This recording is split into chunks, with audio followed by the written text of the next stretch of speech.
Kate, Jihad, Mike, Steve, Andrew.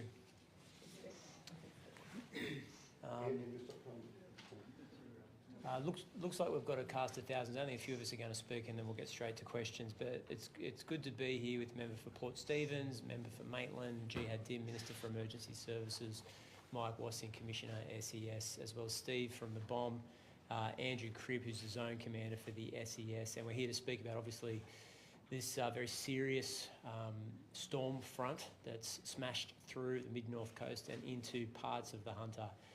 We want to thank the community for their patience, their forbearance, the fact that they've been listening to emergency services over the last 2 and a bit days. We're seeing levels of rise in local tributaries, creeks, rivers that we haven't seen since 1920. And many people would have never seen this level of inundation or flooding in their communities. So we recognise that this is a new thing for many families and many communities. We want to make sure that they're safe during this period, and to do that we're going to give the most up-to-date, detailed information that we possibly can. Whatever we know, we will give it to the public, either through the Hazards Near Me app, through emergency broadcasts, or through local media. So if you're in the flood zone, if you're in a prepare to evacuate zone, if you're in a prepare to be isolated zone, it's really incumbent upon you to listen to emergency services, to make sure that you're making decisions in the best interest of your family and your community. As we've said quite a few times, there is a massive contingent of emergency service workers on the Mid North Coast and through the Hunter region. 2,500 emergency service workers, 2,200 from the SES, scores from police, ambulance and the RFS, as well as Fire and Rescue New South Wales and the VRA, many other agencies. But there are the number of houses that have been inundated and the number of communities that have been isolated far exceed the amount of boats, the amount of helicopters, the amount of trucks that any government can provide. And so the first defence that we have in these natural disasters, and disaster is in the title, is for people to listen to emergency broadcasts and make good decisions as early as possible. There will be circumstances, either through the past 2 days or into the future, where a family just can't follow the advice. They may have been isolated because of localised flooding. There may be particular circumstances where they can't follow advice. We completely understand this, and this is not an exercise in blaming anyone. But if the vast majority of people can follow that advice, it means the number of people that need to be rescued in a desperate circumstance is small a number as possible. If I can go through some of those, in the last 48 hours, there's 140 pieces of information that have been given out, warnings. There's 34 emergency warnings for local communities. There have been 500 rescues by the SES and other partner agencies in the last 2 and a bit days. It's estimated, if you speak to Andrew, that about 30%, more than 3 in 10, would have been because individuals decided to drive through floodwaters. So we can reduce the amount of very dangerous, very risky flood rescues, emergency rescues, if we can get the message out that it's never okay to drive through floodwaters. We know that people have been driving on these roads for a long period of time. They may know them intimately. They may literally know them like the back of their hand, but it's never okay to drive through floodwaters. You're going to put yourself in danger and an emergency service worker. Steve's going to speak about the weather situation. There is indications that the intense rain that we're seeing north of where we're at the moment is starting to move south, and that should happen around midnight tonight, but that does not mean the chances of localised flooding have eliminated, and in fact some of the river networks that have hit their peak may continue to rise even if that intense rainfall's moved further south. Moving further south means that communities down in this end of the coast, where Jenny and Kate are the local MPs, Maitland area, further closer to the Pacific Ocean, will experience perhaps isolation and perhaps emergency warnings. We want to make it clear that the SES err on the side of issuing evacuation orders with the information that they have as soon as possible, but we rely on the community to listen to those emergency broadcasts. I'm going to hand over to Steve, and then we'll go to Mike, and then we'll go to questions. Thank you, Premier, Ministers, Commissioners. Dangerous, major flooding continues along the New South Wales coast today, particularly along that Mid North Coast and the Hunter region. The Mid North Coast is experiencing heavy to locally intense rainfall for the third consecutive day. Heavy rainfall is expected to develop tonight around the southern Hunter and the Blue Mountains and the southern Highlands, and this is due to a low pressure system that's forming within the trough that's off Coffs Harbour and is moving southward today. It'll maintain persistent rain throughout today. There is a reprieve from the rainfall though for the Mid-North Coast sometime tomorrow as the system does contract south towards the Victorian border on Friday. That said, that does not mean that the flood risk for this area has abating at the same rate, with possible rises from that rainfall and downstream flooding still being measured and being experienced. I'll talk about some observations for rainfall in the last 24 hours to 9 o'clock this morning. There has been widespread rainfall of 100 millimetres plus recorded to 9 a.m. this morning from Coffs Harbour to Foster. Most notably in Bellingen, 337 millimetres in 24 hours was recorded. In Mulparaba, 329 millimetres was recorded in the Macleay River, and at Coffs Harbour, 231 millimetres was recorded in 24 hours, and this is on top of similar recordings for the 2 days before. Other observations which are worthy of note today are 3-day rainfall totals that are of record and are exceeding March 2021 levels. At Yarras, 614 millimetres of rain has fallen in 3 days. That's with 66 years of data. That is a record 3-day event for that particular site. In Morrell Creek, 572 millimetres has fallen. At Barrington Tops, 523 millimetres has fallen. At Taree, 501 millimetres has fallen. All of these are half a metre of rain in 3 days, which are records and exceeding that most memorable March 2021 event. The current weather situation as we stand is that coastal trough with a low pressure system entered is currently near the Coffs Coast and is drifting steadily southward. To the south of the trough is where we'll see persistent and very moist onshore flow, and it's generating this widespread rain. Heavy showers, isolated thunderstorms continue to be the risk for the Mid-North Coast today. Conditions are expected though to improve later tonight around midnight for the Mid-North Coast, and the focus of that rainfall will then shift towards the southern Highlands, the Blue Mountains and the southern parts of the Hunter region. For the forecast rainfall and flood risk, I'll touch base on the Mid-North Coast, the Northern Tablelands and the Hunter in the first instance, and then I'll touch base on the Southern Highlands. For the Mid-North Coast, we are still talking about a focus area on Kempsey and Dorrigo today. 6 hourly totals of 100 to 150 millimetres remain possible, and up to 200 millimetres in 12 hours still remain possible today. Again, focus on Kempsey and Dorrigo, to name two. Again, further south tomorrow, that Blue Mountain, Southern Highlands, Southern Hunter area, we're talking 6 hourly rainfall of 60 to 90 millimetres and 24 hours of up to 130. The locations at risk really are today Coffs Harbour, Port Macquarie, Taree, and then Sawtell and Dorrigo as well, with Katoomba moving into the risk tomorrow. For affected rivers, I'll just touch base on the ones that have major flooding, and I just want to preface that all of this information is based on the premise that renewed rises are possible with the increase in rain, with the rainfall today and tomorrow, but also with downstream flows still coming along. We've talked about the Manning a lot, and I'll just touch base on Taree and just reiterate that this has been the highest flood of record in 1929 at 6 metres. The peak of 6.44 metres is currently the peak, but again, renewed rises are possible.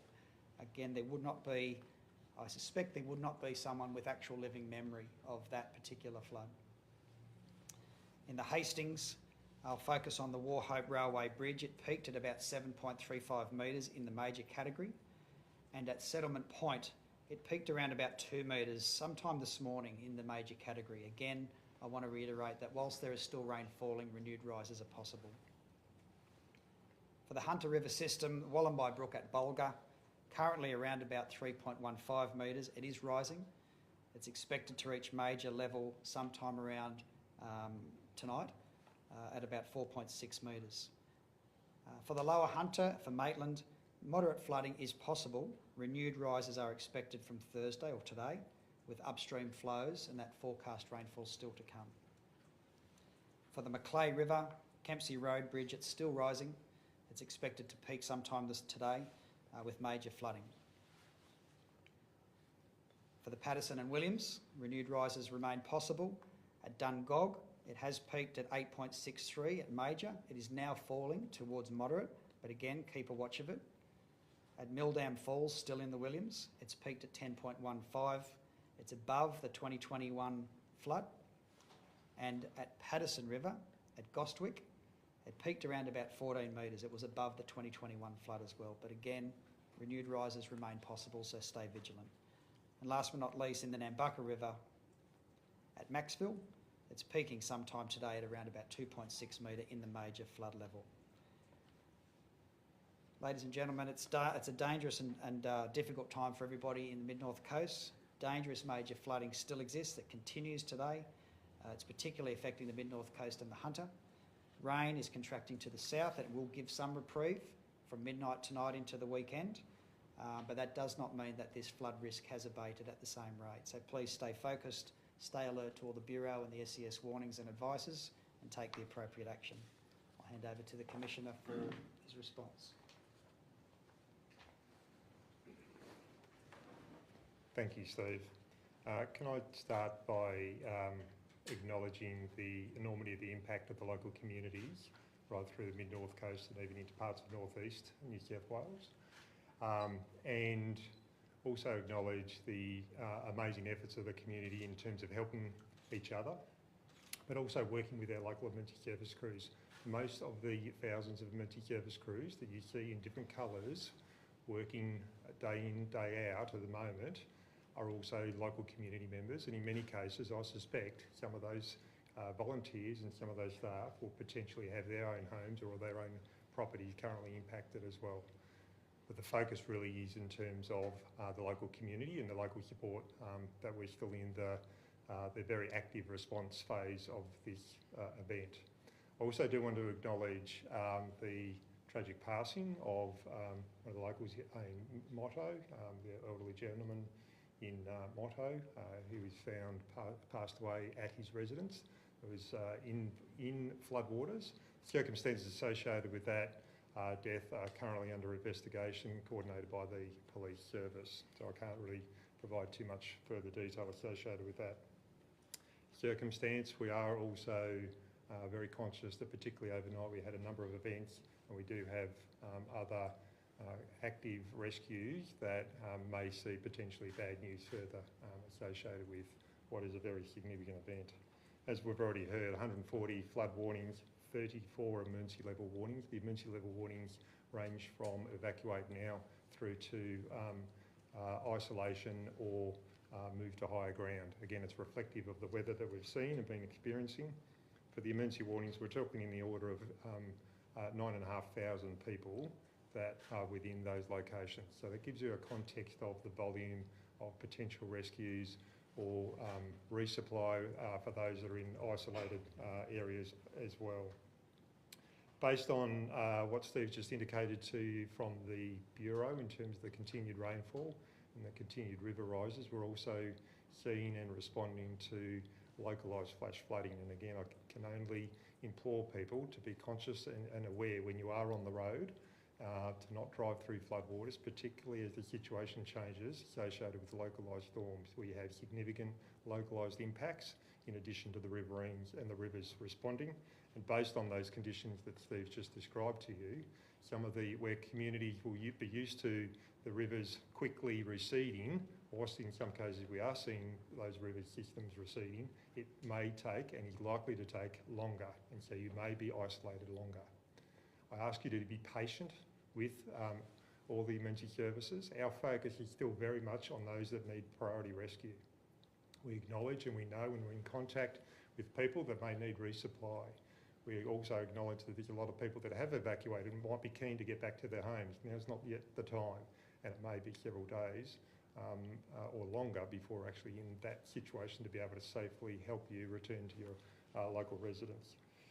We're very much in terms of prioritising those that are needing rescue, the priority rescues, both in terms of their homes as well as in many cases also on the road. If you are isolated and you need resupply, call 132 500 and we'll get that resupply to you, but it may not be immediate because we're still focused with our resources on the active rescue operations. So we need to be really clear in terms of the prioritisation that all of our crews are making, and also the focus of safety for the community members, but also the safety for our own emergency service workers. I will not put any of my people or any other emergency service in danger unnecessarily. They continue to operate in a very difficult, very dangerous circumstance with very quick running river systems, and in many cases have not be able to access in the early parts of these events places where they need to get to. We continue to make efforts, and that's why we've got significant aircraft. We've got 9 helicopters in addition to the thousands of frontline personnel, hundreds of boats, all working seamlessly and coordinated to focus in terms of their efforts about where that need is. And effectively, we are talking from locally here in Maitland, Taree, right through to Kempsey. And as again, with what we've heard from the Bureau, we are planning for weather into the next week. We will see, beyond the rainfall event, wind and potentially some rainfall still into next week with a new weather system. We're planning for that as well. We do have additional resources coming into the state from Victoria and Australian Capital Territory, and we continue to manage and monitor any additional resources where we need to make sure that the locals actually get a rest, but also that we continue to have the resources that are suitable for the area. I'm very comfortable with the current resourcing arrangements that we have, but we'll continue to monitor that as the situation continues to evolve. And we're already doing work with the New South Wales Reconstruction Authority to make sure that any relief and recovery efforts are completely seamless in terms of when we're at that stage, but we're not at that point yet. Thank you. I'll leave it there. Thanks, Commissioner. And we're all happy to take questions. Earlier today you were talking about reports of 3 people missing. Yeah. We've seen a press release coming out now talking about 2 people missing. Do you know what's happening with that third person? Look, I'm going to have to leave it to police to make that announcement, but unfortunately the community will have to brace for more bad news, and I know this is a very difficult time for families and for people who are worried about loved ones. This will be a difficult few days and we're not out of the woods yet. You mentioned that there aren't enough boats considering how many people are affected. Are there thoughts of bringing resources from other areas, other states? Well, what I've said in the past, particularly this morning, is that when you've got an area as big as we're looking at, particularly for the evacuation zone, 9,500 houses, for example, there's not 9,500 boats, and it's not possible to coordinate that level of rescue. So the Commissioner has said that resources he's happy with, replacements are coming in to give frontline workers a reprieve and some respite. And of course, if any of my emergency service commissioners said that they need more resources, we would give it to them immediately. It's important to note, however, that we have to make sure that the commanders know how many helicopters are in the air, how many boats are being operated, how many rescues are taking place, and there's capacity constraints. It's not a lack of resources, it's the fact that it's not possible to send out 9,500 helicopters or 9,500 boats. It's interesting, we've had briefings from the Commissioner in the last half an hour about the triage that the SES will undertake during emergencies like this. And number 1 is to save a life. Number 2 is to make sure that those who are sheltering in place and might be isolated and in difficult circumstances are taken and rescued and taken to higher ground. Number 3 is resupply. Now that will mean necessarily that people will be spending an uncomfortable night, maybe an uncomfortable couple of days, but I just want them to know help will be on the way, but the priority has to be to save somebody's life. And as you can see, with 500 flood rescues in the last 48 hours, they're incredibly busy. And we are seeing some local communities take it on their own back and do little tinny dingy runs to resupply like isolated houses. What do you think, I guess, that says about the resilience of this Yeah, I mean, I've said it from the beginning. We're talking about some of the toughest people in the state, in the country. They're incredibly resilient, very proud people. A lot of the emergency volunteers are from this community, and if they're not in the SES, they're in the RFS. They may be New South Wales police officers or firefighters in any event.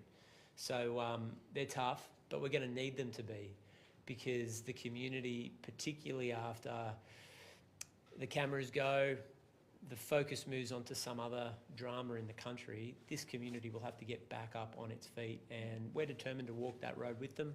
Great local MPs, both Kate, Jenny, Tanya, who we've been speaking to as well as member for Coffs Harbour, the member for Oxley as well, Michael Kemp. And we need to make sure that they've got the resources that they need, along with the local mayors, to get back on their feet. I've just received some questions from a colleague who's in Coopin and for the SES. So apparently residents there say there's an SES boat in town, no SES volunteers to operate it. So residents got on their own private boat to rescue others.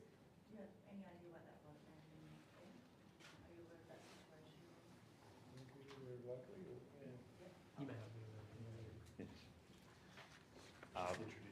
Sorry, Andrew Cribb, Chief Superintendent and Zone Commander of Northern Zone. So in regards to a specific incident, I'm unaware of the circumstances around that. However, we have fatigue management policies that we need to maintain to look after the safety of all of our operators. And there are communities that we have entered and needed to evacuate from with people that were injured, sick, or needed severe assistance, and that may have left that resource being left in that community without the supervision of the team knowing that they'll be coming back. We have had some areas where we've had to pre-deploy some assets to, and the personnel coming to those are on their way to operate those within those areas, and that's happening as we speak. Sorry. Now that we have the heavy lift helicopters in place, they can only carry so much, and so we need to transport the vessels and personnel separately at times. Should ask one more if you don't mind. Residents in Crokai say they made multiple calls to the SES for help, they got no response. Do you know anything about how many volunteers were in that area, or is that an area that had to be? The absolute specifics. So Crokai is very close to the Tara area, obviously. So the exact number of volunteers in that area, I don't know. We had a lot of resources there, whether they are fire and rescue, New South Wales Police, and the SES pre-deployed to that area, as well as the helicopters for rescue prior to the event even starting. So any delays that there might have been were very much based on the volume of calls that we were receiving in regards to our response. And we absolutely have prioritised those jobs or those rescues as required per the policies. Can you talk a bit about, I guess, the conditions your volunteers are facing? We're hearing that around the Wingham area that the floodwaters are moving so quickly, it's not just a simple process of getting a boat in and rescuing someone from a house. What are the conditions your volunteers are facing? Yeah, so like the community are reporting, the speed at which the risers came through was like something the locals haven't seen. We believe it's why so many people did take their time to evacuate, because they get an evacuation warning and they know how long it normally takes. These are resilient communities and communities that live in the area for a long time. There's that history there. It has come through so fast. The risers were that fast. It was unseen before in these areas. We have had to change completely the way we tactically approach these flood rescues. Where the freeway or the M1 is cut in several locations. We've had volunteers and the public stuck in areas for over 24 hours on the roadway, sleeping in their cars, where it was too unsafe for our volunteers to get through and progress those rescue efforts. So it's happened that quickly.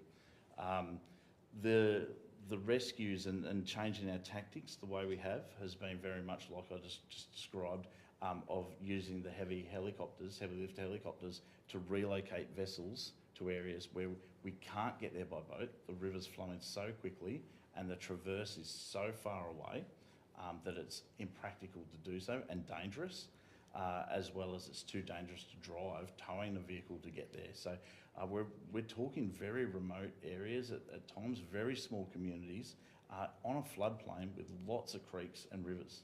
It's incredibly difficult, and the teams are doing everything they can to get to the public as quick as possible. Just a weather-related question.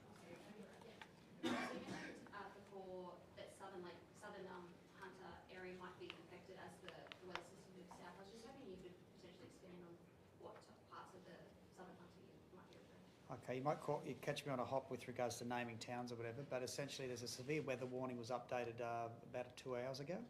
That includes areas in the Mid North Coast, but it's now also got an area around that southern Hunter region into the Central Tablelands and the Illawarra. So it's sort of like a kidney-shaped space around the Sydney metropolitan area, but it includes areas around the Katoomba area and the southern parts of the Hunter. So sorry I can't give you names off the top, I'll need a map for that. Yeah, just to reiterate, Commissioner Wassing's views in relation to SES deployment. The triaging of rescue is really important, and it's important that the public understand that those who are in immediate risk of losing their life are the absolute priority. Those that may be safe but isolated come second, and then resupplying communities. So I understand there'd be frustration, and I can completely understand that in a community that might not have had a flood of this size since 1920, it's going to be a difficult, uncomfortable night. But please know the SES are prioritising those that are at imminent risk of losing their life, and a lot of those are people that have driven through floodwaters. Can I also just say there's been messaging from supermarkets. So far, customers, the members of the public, have been fantastic. There hasn't been panic buying, there hasn't been oversupplying in supermarkets from the Mid North Coast down into the Hunter. That's really welcome. We'd really ask you to continue that. There is a plan for resupply, but obviously you take pressure off that plan, and it means that we don't have helicopters having to fly in food as often as normal, and they can be focusing on flood repair efforts. If people just go to the supermarket and buy what they need, not what they need for the next 3 weeks, and not certainly everything that's on the shelf. Buy what you need, be responsible, understand that if you take something from the shelf that's not required, it may be from your neighbour's pantry or fridge, and it's really important we work together. Now, there's no immediate problems in relation to resupplying supermarkets. That may occur in the next 24 hours. We've had conversations with the big retailers to ensure that we can work with them and the emergency services for resupply, but in the initial instance, we're asking the community to do what they've already done and only buy what's required. What are your plans? Are you going to stick around for holidays, or what, where are you going from here? Yeah, no, I'll be here to meet with and talk with the local community. We're going to try and get as far north as we can with the storm cell moving south. We're obviously concerned about communities in the Upper Hunter region, and look, like everybody, I just want this to pass without any further loss of life and get these communities back on their feet as soon as possible. Can I ask sorry, I couldn't ask it before, Steve. Can I ask another? Weather. Weather, sorry. I'm sorry, Steve. Oh, that's Yeah. So when we talk about things, rain heading south, Yeah. the amount of rainfall expected in these southern parts, how would it compare to what we've seen happening to the north? It's still worthy of a severe weather warning. We are talking about lesser rain rates than we've seen in the last few days, but it's still significant enough to trigger a severe weather warning. So just to give you some idea, if you can just bear with me while I refer to my notes. So for the Kempsey and Dorrigo today, the severe weather warning is talking possible 6 hourly rates of 100 to 150, 12 hourly rates of 150 to 200. What we're talking about in the same severe weather warning is Southern Highlands, Blue Mountains and the Southern Hunter, rainfall rates of 60 to 90 millimetres for 6 hours, and 24 hourly rates of 80 to 130. So they're lower, but they're still worthy of the severe weather warning.